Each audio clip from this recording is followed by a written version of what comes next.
Hola queridos hermanos y hermanas, gracias por estar una vez más en este su canal de Doctrina Sud LDC Básica y Profunda. El día de hoy les traigo un tema nuevo. Recuerden que la finalidad de estos audios es ayudar a los hermanos que tienen problemas de visión y también a aquellos hermanos que por sus labores diarias no pueden leer como ellos desean. Recuerden que no somos patrocinados y mucho menos profesionales. Lo que hacemos es con verdadera intención de ayudar a predicar el Evangelio. Si quieres apoyarnos, suscríbete al canal, deja tus comentarios y manita arriba. Si deseas apoyarnos de otra manera, muy pronto dejaremos la forma de que puedas hacerlo. Y recuerda, Somos Sud, somos buena onda. lo que no queremos leer, omisión y comisión. ¿Qué es omisión? Omisión es la abstención de hacer o decir algo. También es una falta, un descuido o una negligencia por parte de alguien encargado de realizar una tarea y que no la realiza.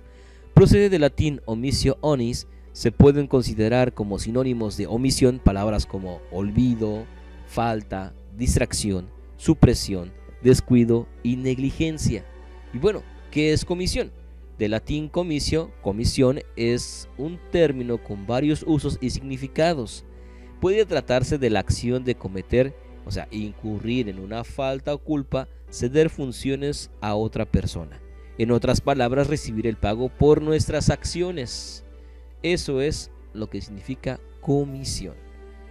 Bueno, el presidente James E. Faust, quien fue segundo consejero de la primera presidencia, habló en la conferencia general de octubre de 1997 y él nos dijo: cuando el Salvador vino a la tierra enseñó: haz a los demás como te gustaría que te hicieran a ti, amarás a tu prójimo como a ti mismo, cuando está herido, ponga la otra mejilla, cuando se le pida un abrigo, dele su capa también. Perdona, no solo una vez, sino 70 veces 7. Esta fue la esencia del evangelio que enseñó. Había más énfasis en hacer que en no hacer. Me temo que algunos de nuestros pecados más grandes son pecados de omisión. Estas son las obras reflexivas y afectuosas que debemos hacer, pero que no hacemos.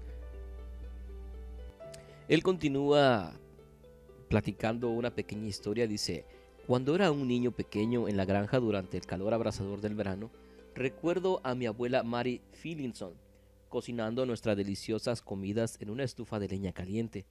Cuando la caja de la leña de al lado de la estufa se vació, la abuela la recogió en silencio, la rellenó de la pila de madera de cedro afuera y llevó la caja cargada de nuevo a la casa. Estaba tan interesado en la conversación en la cocina que me senté allí y dejé que mi amada abuela rellenara la caja de madera de la cocina. Me siento avergonzado de mí mismo y me he arrepentido de mi omisión toda mi vida. Espero algún día pedirle perdón. Bueno, no solo debemos hacer el bien, sino, lo más importante, hacer las cosas de mayor valor, las cosas del corazón que sabemos que debemos hacer, pero que a menudo no hacemos. Así como esta historia que nos contó el hermano James E. Faust, así también nosotros cometemos a diario pecados de omisión. Juzgamos a aquellos que levantan la voz día a día por predicar el Evangelio. Juzgamos a quienes nos dirigen en la iglesia, etc. Pero dirán: eso que está comentando el hermano no es omisión, sino es comisión. Pero sí lo es. En el momento que juzgamos y no nos hacemos parte de la solución, o sea, de predicar el Evangelio en sus diferentes formas, estamos omitiendo nuestra responsabilidad de predicar, ya sea por la apatía o simplemente porque creemos que somos mejores y no debemos echar las perlas a los puercos como algunos hermanos piensan. Hay unos hermanos que están muy inflados en el ego y no quieren ayudar a predicar el Evangelio. Sabemos como santos de los últimos días que Dios obra por pequeñas cosas, ya sea que compartas tu testimonio, una escritura o tu ejemplo ante la sociedad. Eso ayuda en la obra del Señor, entre otras cosas más. Hermanos, otro pecado de omisión que veo en algunos miembros de la iglesia es el no estudiar y escudriñar las escrituras. Algunos aún viven bajo el testimonio prestado del padre, madre o líder y no obtienen el testimonio directo del Espíritu Santo de que Jesús es el Cristo, el Rey de Reyes. ¿Por qué lo sé? Porque estoy en diversos grupos de la iglesia en las redes sociales y leo que argumentan sin bases, o sea, referencias. Veo que los distintos grupos tienen muchos miembros y solo son unos cuantos quienes participan. El omitir la obtención de nuestro testimonio nos limita a abrir nuestra boca para predicar el Evangelio, limita nuestros dones para edificar el reino de Dios y que toda alma sepa que Dios preparó un plan para que todo aquel que lo acepte sea salvo y logre ser exaltado. Hermanos o hermano, detente por unos minutos a pensar, ¿qué has omitido para tu salvación personal? Los siguientes ejemplos ayudarán a diferenciar entre los pecados de omisión y comisión. Bueno, algunos ejemplos que te pueden ayudar a entender esto es, los pecados de omisión es no pagar el diezmo, no asistir a las reuniones de la iglesia, no cumplir con los deberes del sacerdocio, no orar, no amar al prójimo. Y también puede ser no ministrar, no mandar un mensaje a algún hermano o hermana o familia. Los pecados de comisión sería fumar, robar, mentir, engañar, etcétera. Usar un lenguaje profano y cometer pecados sexuales. De estas cosas, pues si hacemos mal, obviamente que vamos a recibir el pago de nuestros hechos. Recordemos, hermanos, que toda acción trae consecuencias eternas. Platicando con un hermano de mi grupo de Facebook, me comentó que él deseaba comentar, pero que no se sentía seguro porque hay hermanos con más conocimiento y que hay otros que solo saben agredir. Le aconsejé que participara, que todos tenemos un papel en la obra de Dios. No necesitamos ser perfectos, ni tener un conocimiento extenso, que él participara en los temas que él sabía. Eso fue lo que yo lo aconsejé, y ya queda de él si lo hace o no. Hermanos que estamos en diferentes grupos de la iglesia, y aun quienes no son miembros de la iglesia de Jesucristo de los santos de los últimos días, hablen de Cristo, vivan según sus enseñanzas, y únanse a esta iglesia que tiene la plenitud del evangelio para ser salvos. Más aún hay más convenios que hacer con el Padre Celestial. Hermanos y hermanas, meditemos qué dejamos de hacer por omisión, y si sentimos pesar por ello, ya hemos avanzado, pero que no quede solo en sentimientos. En el libro de Mormón, en el libro de Alma, leemos lo siguiente, en el capítulo 42, dice: y ahora bien, hijo mío, quisiera que no dejaras que te perturbaran más estas cosas, y solo deja que te preocupen tus pecados, con esa zozobra que te conducirá al arrepentimiento. Oh hijo mío, quisiera que no negaras más la justicia de Dios. No trates de excusarte en lo más mínimo a causa de tus pecados, negando la justicia de Dios. Deja, más bien, que la justicia de Dios y su misericordia y su longanimidad dominen por completo tu corazón, y permite que esto te humille hasta el polvo. Y ahora bien, oh hijo mío, eres llamado por Dios para predicar la palabra a este pueblo. Ve, hijo mío, declara la palabra con verdad y con circunspección, para que lleves almas al arrepentimiento, a fin de que el gran plan de misericordia pueda reclamarlas, y Dios te conceda según mis palabras. Amén. Como ya hemos podido leer, el omitir es tan malo como el hacer, queridos hermanos. Dejemos de lado los malos sentimientos. Apoyemos a quienes día a día levantan la voz por el bien de sus hermanos y del Evangelio. No importa dónde te encuentres, en la preexistencia fuiste designado a este tiempo para marcar la diferencia en el plan de salvación. Ya sea que seas conocido por muchos o no, recordemos que podemos contar las manzanas, pero no cuántas manzanas saldrán de una semilla. Es importante meditar esto que acabamos de escuchar, queridos hermanos. En el libro El Milagro del Perdón también leemos lo siguiente: la morosidad es muy común. Uno de los más graves defectos humanos de todas las épocas es la morosidad, la indisposición de aceptar las responsabilidades personales ahora mismo. El hombre llega conscientemente a la tierra para obtener su educación, su preparación y desarrollo, así como para perfeccionarse a sí mismo. Pero muchos se han dejado distraer y se han convertido en meros leñadores y aguadores, habituados a la indolencia mental y espiritual y a la búsqueda de placeres mundanos. Aún en la iglesia hay muchos miembros que son dejados y descuidados y que continuamente están postergando. Obedecen el evangelio despreocupadamente, pero no con devoción. Han cumplido con algunos requisitos, mas no son valientes. Dice el libro, continúa la cita, dice: no cometen crímenes mayores, pero simplemente dejan de hacer las cosas que les son requeridas, tales como pagar el diezmo, guardar la palabra de sabiduría, tener oraciones familiares, asistir a las reuniones, ayunar, prestar servicio. Tal vez no consideren que esas omisiones sean pecados. Sin embargo, de este género de cosas probablemente fueron culpables las 5 vírgenes fatuas de la parábola de Jesús. Las 10 vírgenes pertenecían al reino y tenían todo derecho a las bendiciones, salvo que 5 de ellas no eran valientes y no estaban prevenidas cuando llegó el gran día. Carecían de preparación por no haber obedecido todos los mandamientos. Quedaron amargamente decepcionadas cuando se les excluyó de la fiesta de bodas, así como sucederá a sus imitadores modernos. Un miembro de la iglesia que yo conozco dijo, mientras bebía su café: el Señor sabe que mi corazón es recto y que tengo buenas intenciones y que algún día tendré la fuerza para dejar de beberlo. Pero, ¿recibirá una persona la vida eterna basada en sus buenas intenciones? ¿Puede uno entrar en un país, recibir un grado universitario, etcétera, con la promesa de buenas intenciones sin el apoyo de los hechos correspondientes? Samuel Johnson declaró que el infierno está pavimentado con buenas intenciones. El Señor no convertirá las buenas esperanzas, deseos o intenciones de una persona en obras. Cada cual debemos hacer esto por nosotros mismos. Así es, queridos hermanos, y concuerdo totalmente con el texto. Una fe sin obras es muerta. Hermanos, piensen en esto que voy a comentar a continuación por un momento. Pongan pausa, medítenlo. Y el texto dice lo siguiente: únicamente los valientes serán exaltados y recibirán el grado más alto de gloria. Por lo que muchos son los llamados, pero pocos los escogidos.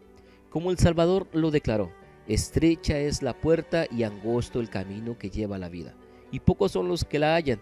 Mientras que por otra parte, ancha es la puerta y espacioso el camino que lleva a la perdición, y muchos son los que entran por ella.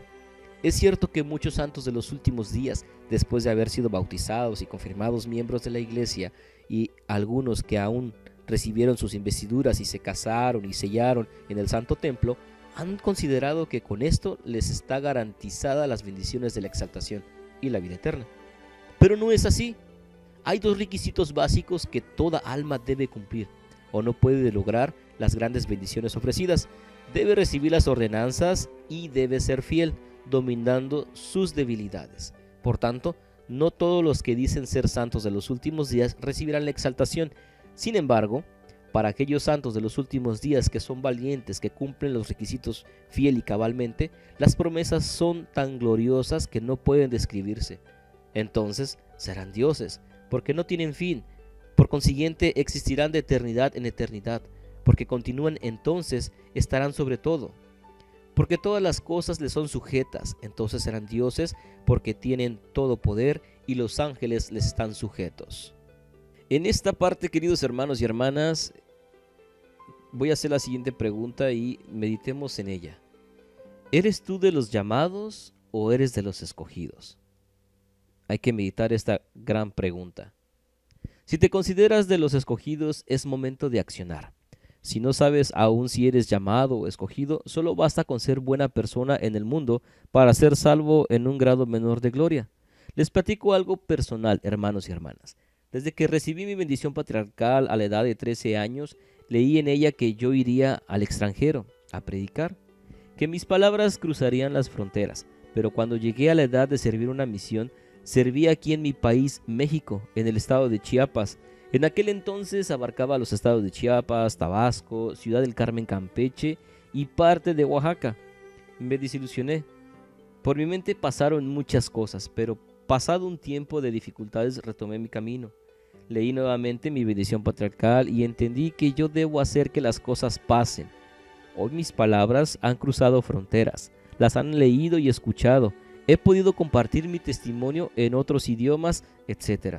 No ha sido fácil, claro está. Claro que he sido criticado y catalogado de todo. He sido cuestionado de quién o por qué comparto temas del Evangelio. Lo chistoso es que por los mismos santos de los últimos días he sido criticado. Y solo por unos cuantos he sido sostenido aún en los momentos de querer cerrar lo que comparto en las diferentes plataformas. Doy gracias, en verdad doy gracias por ser amado por mi esposa, que me aconseja y consuela. Leemos, hermanos, en el libro de El Milagro de Perdón lo siguiente: los peligros de la dilación.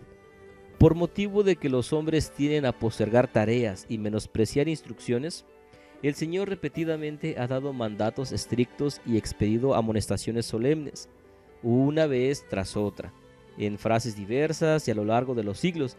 El Señor se lo ha recordado a los hombres para que éste quede sin excusa, y la carga de la amonestación profética ha sido que el momento para obrar es ahora en esta vida terrenal. Uno no puede impunemente aplastar el cumplimiento por su parte de los mandamientos de Dios. Notemos las palabras de Amulek, especialmente sus vigorosas declaraciones relacionadas con el tiempo. Y dice así la Escritura: sí, quisiera que vinieseis y no endurecieseis más vuestros corazones, porque he aquí, hoy es el tiempo y el día de vuestra salvación, y por tanto, si os arrepentís y no endurecéis más vuestros corazones, inmediatamente obrará para vosotros el gran plan de la redención, porque he aquí, esta vida es cuando el hombre debe de prepararse para comparecer ante Dios. Sí, el día de esta vida es el día en que el hombre debe ejecutar su obra. Y como os dije antes, ya que habéis tenido tantos testimonios, os ruego, por tanto, que no demoréis el día de vuestro arrepentimiento hasta el fin. Después de este día de vida que se nos da para prepararnos para la eternidad, he aquí que si no mejoramos nuestro tiempo durante esta vida, entonces viene la noche de tinieblas, en la cual no se puede hacer nada. No podréis decir, cuando os halléis ante esta terrible crisis: me arrepentiré, me volveré a mi Dios. No, no podréis decir esto, porque el mismo espíritu que posee vuestros cuerpos al salir de esta vida, ese mismo espíritu tendrá poder para poseer vuestros cuerpos en aquel mundo eterno. Aún dejando de lado los muchos pasajes de las Escrituras que dan igual testimonio, cuando se lee lo anterior y se medita con oración, hermanos, produce una imponente convicción de la necesidad de arrepentirnos ahora mismo. Hermanos, el juicio se basará en el conocimiento que obtengamos en esta vida. El conocimiento del Evangelio ha llegado a muchos hombres y mujeres en esta vida, junto con la oportunidad adecuada para vivir de acuerdo con él. Estos serán juzgados por la ley del Evangelio. Si acaso uno no ha tenido la oportunidad de escuchar y entender el Evangelio en esta vida terrenal, el privilegio se le concederá más adelante. El juicio se hará de acuerdo con el conocimiento y el cumplimiento. Los santos de los últimos días se encuentran en la primera categoría. Habiendo sido bendecidos con el privilegio del Evangelio, son y serán juzgados según las normas del Evangelio. Donde existe la ley, es un error grave no cumplirla, como lo recalcan los siguientes pasajes. Jesús le respondió: si fuerais ciegos, no tendríais pecado, mas ahora, porque decís vemos, vuestros pecados permanecen. Juan capítulo 9, verso 41. Si yo no hubiera venido ni les hubiera hablado, no tendrían pecado, pero ahora no tienen excusa por su pecado. Juan capítulo 15, verso 22. Aquel siervo que, conociendo la voluntad de su Señor, no se preparó, ni hizo conforme a su voluntad, recibirá muchos azotes, mas el que sin conocerla hizo cosas dignas de azotes, será azotado poco, porque a todo aquel a quien se haya dado mucho, mucho se le demandará. Lucas capítulo 12, verso 47 y 48. Las palabras de Jacob a su pueblo bien pudieron haber sido dirigidas directamente a nosotros, hermanos, pero hay de aquel a quien la ley se ha dado, sí, que tiene todos los mandamientos de Dios, como vosotros, y los que quebrantan y malgastan los días de su probación, porque su estado es terrible. Segundo Nefi, capítulo 9, verso 27. Bueno, hermanos, no queda más que decir que queda en ustedes, hermanos y hermanas, si seguirán guardando silencio en predicar el Evangelio de Jesucristo. Y llegamos al fin de este tema. Gracias por quedarse hasta el final, gracias por compartir, por comentar, por dejar manita arriba, y suscríbanse al canal y nos vemos en el siguiente video.